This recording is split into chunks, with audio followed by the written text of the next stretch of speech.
my name is Emily and welcome back to my channel. To complete the look of my 1790s outfit, I need to add some accessories. So one thing I love about the Regency period is all of the sort of wacky hats, veils, and purses that they have. I just think they're so inventive and unique looking, and they do look quite silly and funny to the modern eye, but I think that just makes me love them even more. So looking through fashion plates for inspiration, I found this one from about 1800 that I think would work really well with my overrobe. I love hats like this that sort of perch on the side of the head. And this shape of this one is really interesting. Like, it's kind of a little bit pointy on the edges, which I think would mimic the pointiness of the cross design from my overrobe really well. I also love it because it just makes me think of that it would be what a witch would wear in class at Hogwarts if she was in the Regency time period, and for some reason I just love that image. Now, I can't find any patterns that come even close to the design of this hat, so I am going to have to pattern it myself.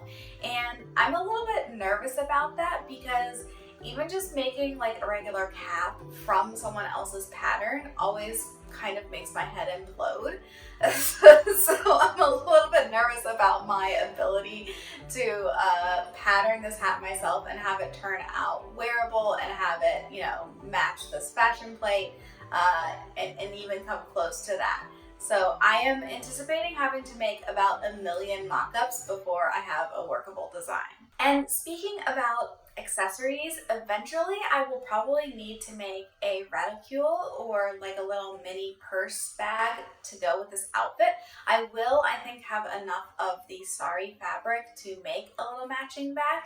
And I was originally going to make it at the same time of this hat, but to be honest, I am way too excited about my next big project. So I'm going to procrastinate a little bit on that. I will wait until I actually have an event that I need to wear this outfit to.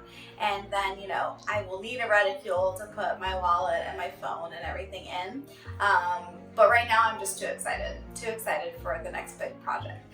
So please tell me that some of you can relate to this feeling, because I feel like I am not properly finishing this project by not making the reticule right now. But that's just the way the cookie crumbles, I guess. So scratch the reticule from the plans. Let's get on with making the hat. This is the pattern I came up with for my first mock-up.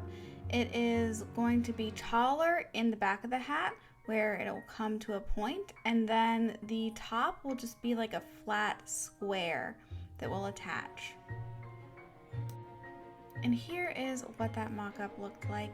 It's definitely way too small for my head, but I actually think the general shape is spot on. Here is the second mock-up. Same shape as the first, just made it a little bit larger, and I think we are ready to proceed. I am very surprised that it only took me 2 mock-ups to get the pattern right.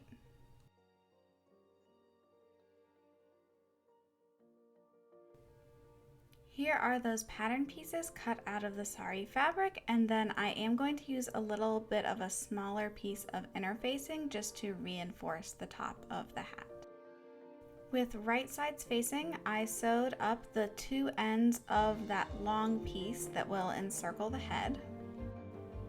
Then I pinned the top of the cap in place along one of its 4 sides, making sure to clip into the corner so that the fabric would lay nicely.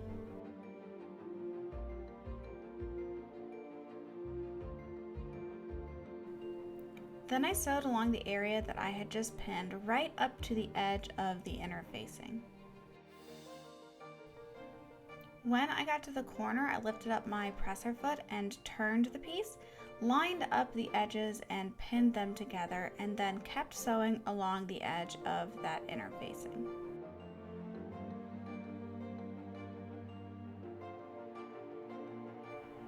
I repeated the process for all 4 sides, at which point I could turn the cap right side out. To line the cap and hide all the raw edges, I took the mock-up of the cap that I had made previously and then placed it inside the cap, making sure to line up the seams and pin it in place.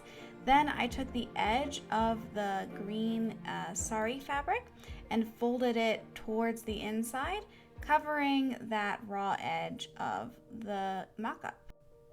Then I hand stitched that in place using tiny pinprick stitches that wouldn't be seen from the outside.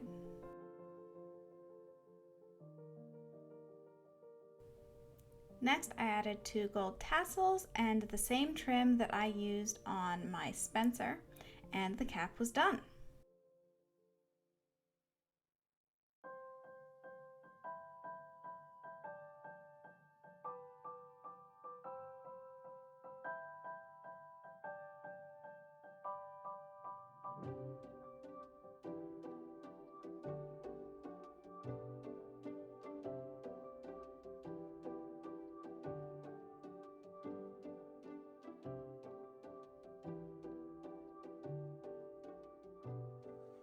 Thank you so much for watching this video. I hope you enjoyed it. If you did, please go ahead and give it a like. And if you want to see more historical costuming videos like this one, then please do subscribe to my channel. I'll see you next time.